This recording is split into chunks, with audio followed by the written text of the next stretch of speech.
पप्पा एक विचारू का? विचार की बाळा. बैलगाडी संघटनेनं एक निर्णय घेतला डोपिंग टेस्टचा. डोपिंग टेस्ट म्हणजे काय? बाळा, डोपिंग टेस्ट म्हणजे कसं, जे बैलाला इंजेक्शन देत होते आणि जो बैल त्या स्पीडनं पळायचा, जे माणसांना डाऊट आला की हा बैल इंजेक्शन देऊन पळवतात, काही बैल इंजेक्शन देऊन पळवतात, त्यामुळे बैलगाडी संघटनेनं एक निर्णय घेतला की डोपिंग टेस्ट आपण करूया.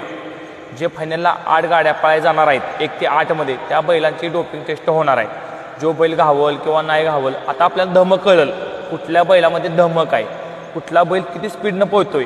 आता डोपिंग टेस्टमध्ये घावला तर काय निर्णय कमिटी घेईल किंवा बैलगाडी संघटना घेईल त्या अजूनपर्यंत आपल्याला काही माहिती नाही. पण तो इंजेक्शन देत होते ते आता कमीत कमी बंद होतील. जे फायनलला देऊन इंजेक्शन देऊन पळवत होते किंवा गटाला किंवा सेमीला किंवा फायनलला बैलाला इंजेक्शन देऊन पळवते ते पूर्ण बंद होईल. आणि बैलगाडी संघटनेनं खरोखर अतिशय सुंदर निर्णय घेतला.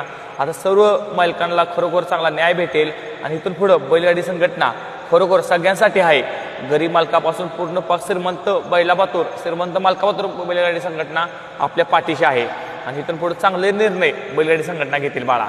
इथनं पुढं सर्व म्हणजे खरोखर जे शिफ्ट चावत होते का नाही चालूमध्ये, त्यांना बी आता एक ज्या मैदानात शिफ्ट चावल त्या पूर्ण पुढे त्या म्हणजे ड्रायव्हरला पूर्ण बंद आहे, त्या मैदानात गाडी मारायची नाही.